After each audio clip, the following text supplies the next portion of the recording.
so that you can hear everyone's opinion in a kind of unfiltered way. Because we really do. We actually literally change our opinions. If somebody who you really respect says something, it makes you change your mind a little.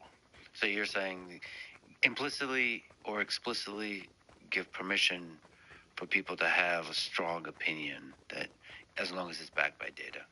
Yes, and sometimes it can even, by the way, a lot of our most powerful truths turn out to be hunches.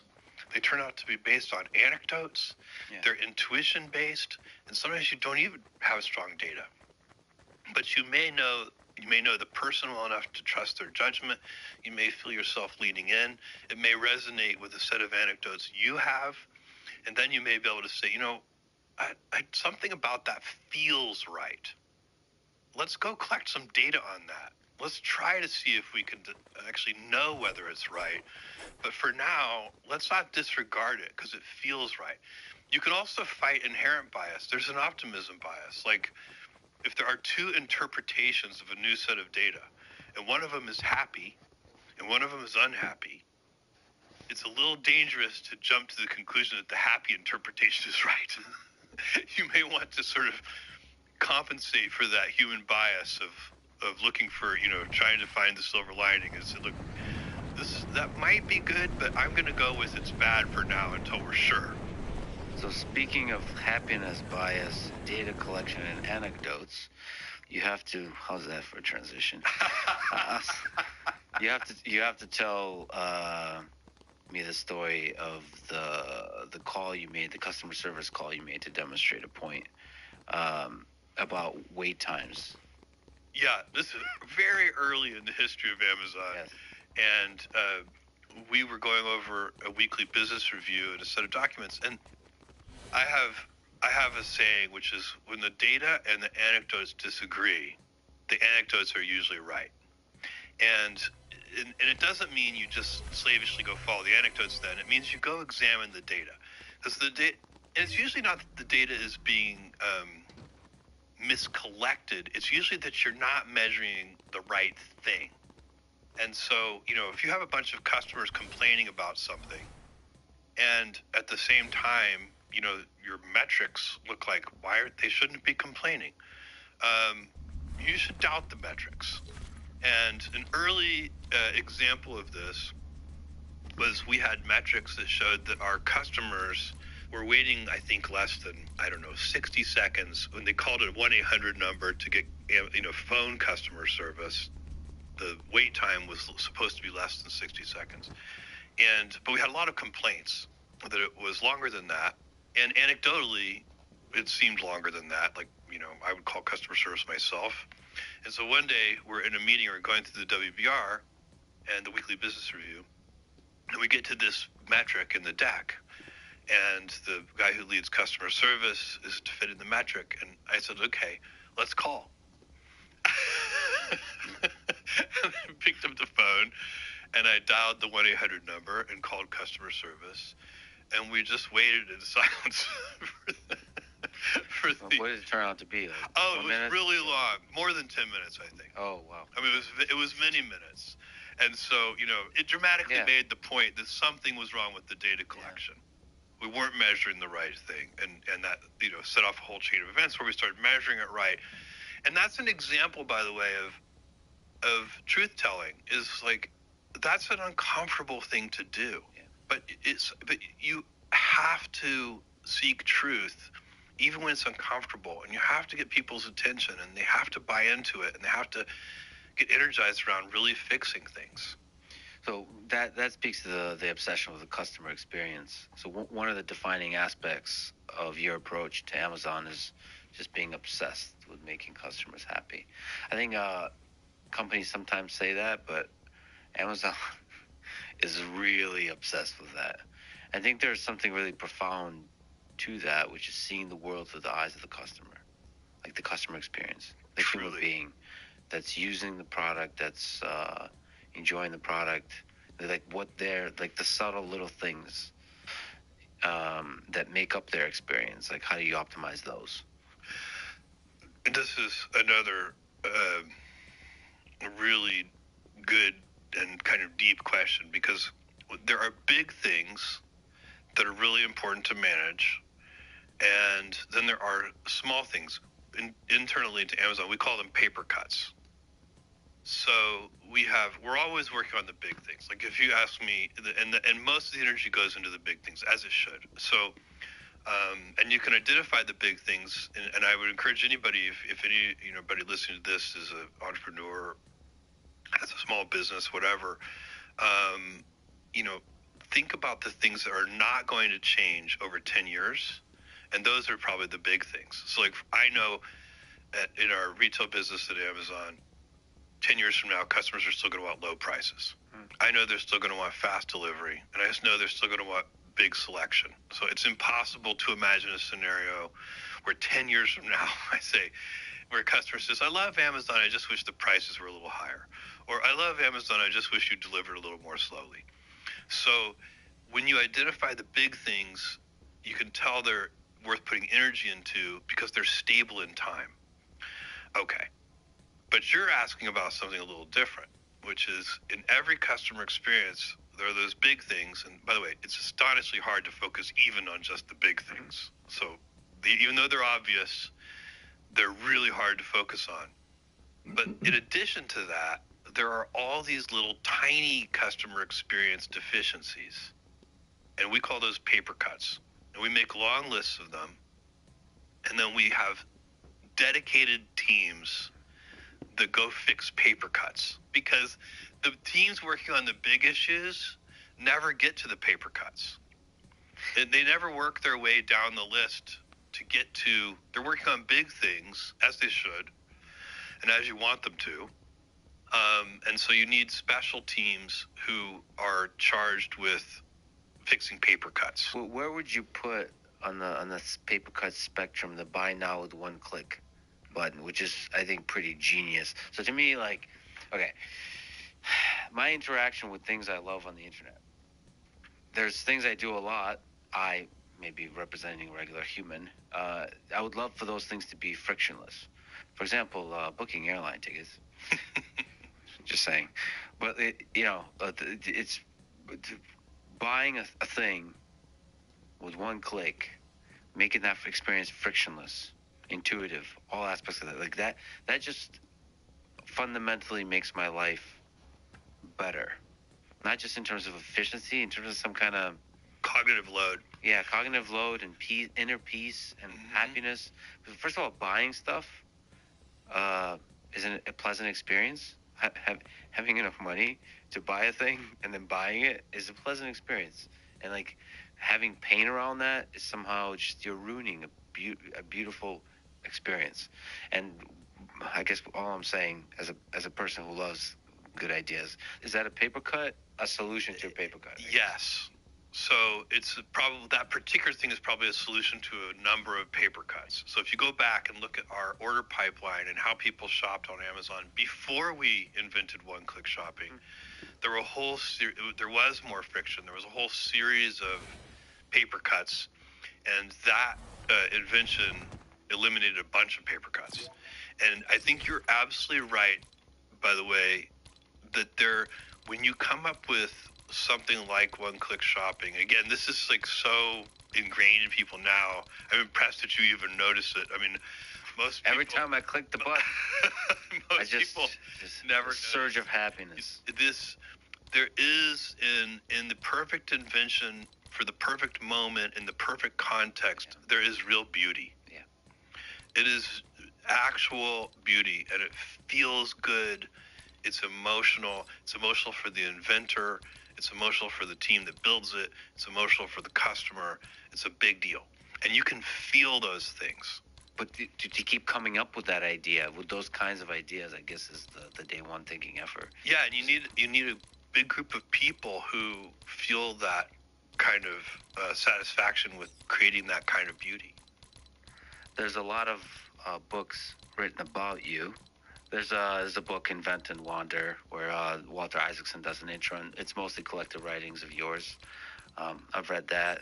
I also recommend people check out the Founders podcast that covers you a lot, and it does different analysis of different business advice you've given over the years.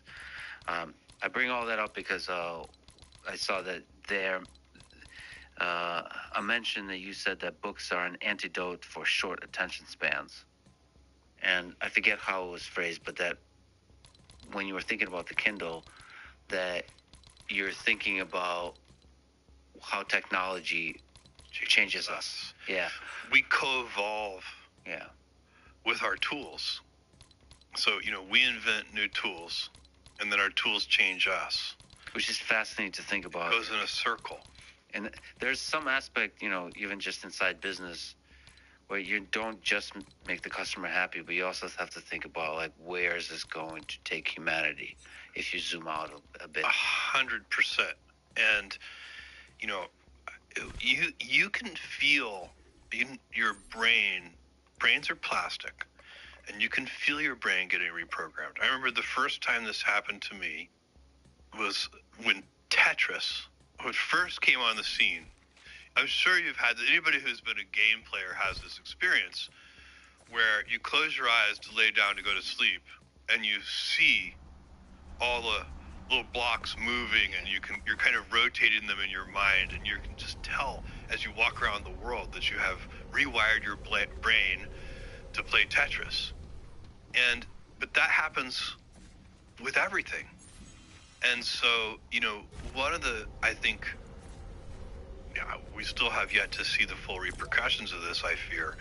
I think one of the things that we've done online, and largely because of social media, is we have trained our brains to be really good at processing super short form content. And, your podcast flies in the face of this. You do these long format things. And reading books is a long format thing. And we all do more of, if something is convenient, we do more of it. And so when you make tools, we carry around we carry around in our pocket a phone. And one of the things that phone does, for the most part, is it is an attention shortening device. Because most of the things we do on our phone shorten our attention spans. And I'm not even going to say we know for sure that that's bad, but I do think it's happening. It's one of the ways we're co-evolving with that tool. But I think it's important to spend some of your time and some of your life doing long attention span things. Yeah, I think you've spoken about the value in your own life of focus, of singular focus on a thing for prolonged periods of time. And that's certainly what books do. And that's certainly what that piece of technology does. But I bring all that up to ask you about another piece of technology, AI, that has the potential to have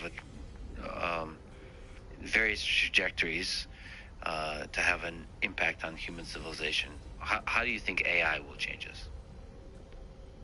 If you're talking about, generative AI, large language models, things like ChatGPT and its soon successors, and these are incredibly powerful technologies. To believe otherwise is to bury your head in the sand, soon to be even more powerful.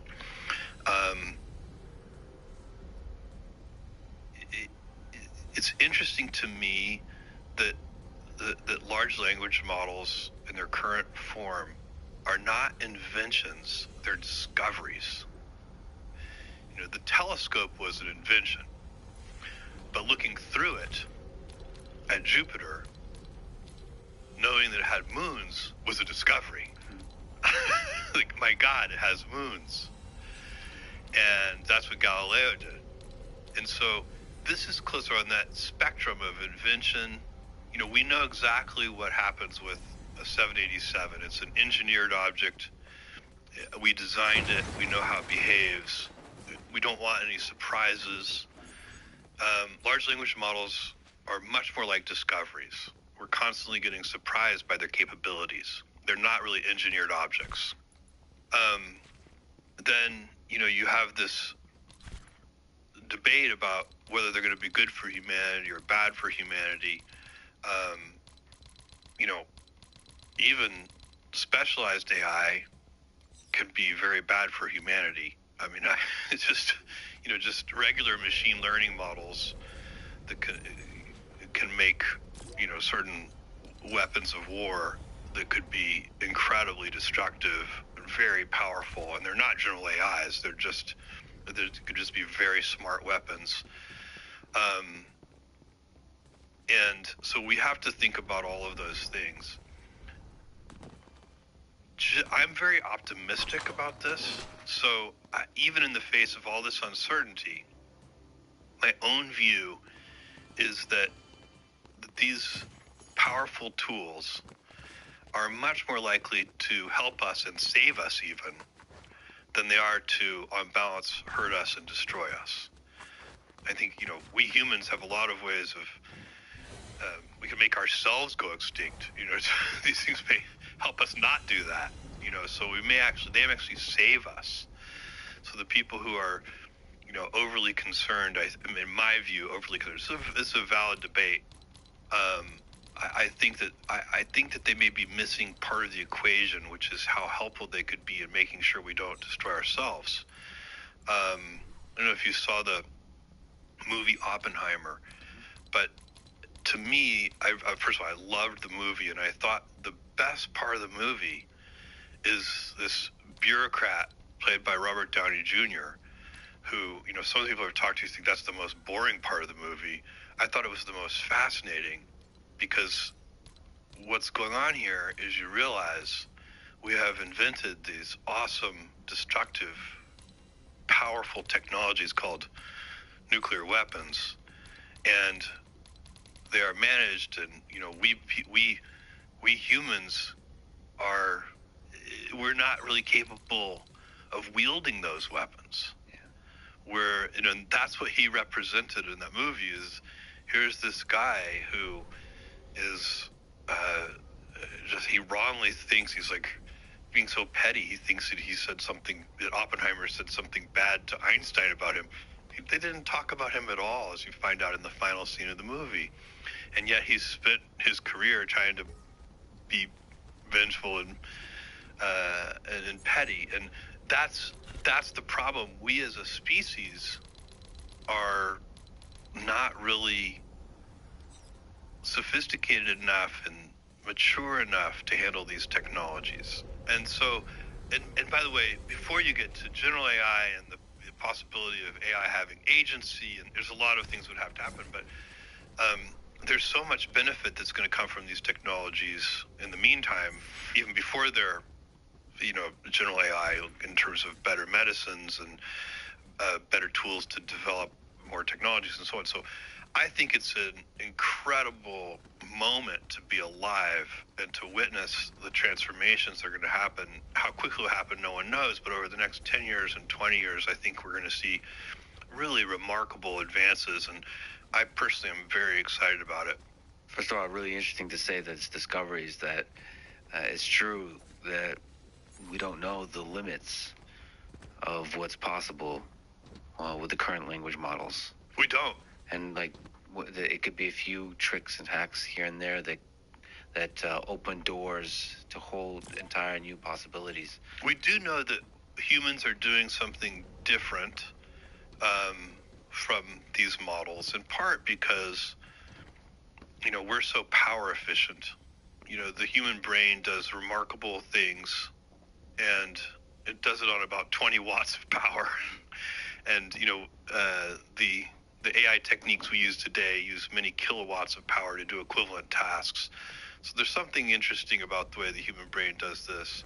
And also, we don't need as much data. So, self-driving cars they have to drive billions and billions of miles to try and to learn how to drive. And, your average 16-year-old figures it out with many fewer miles. So there are still some tricks, I think, that we have yet to learn. I don't think we've learned the last trick. I don't think it's just a question of scaling things up.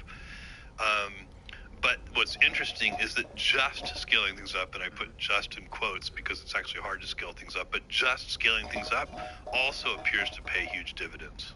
Yeah, and it's there's some more nuanced aspect about human beings that's interesting if it's able to accomplish, like being truly original and novel, to large language models being able to come up with some truly new ideas. That's one, and the other one is truth. It seems that large language models are very good at sounding like they're saying a true thing, but they don't require or often have a grounding in sort of a mathematical truth. It basically is a very good bullshitter.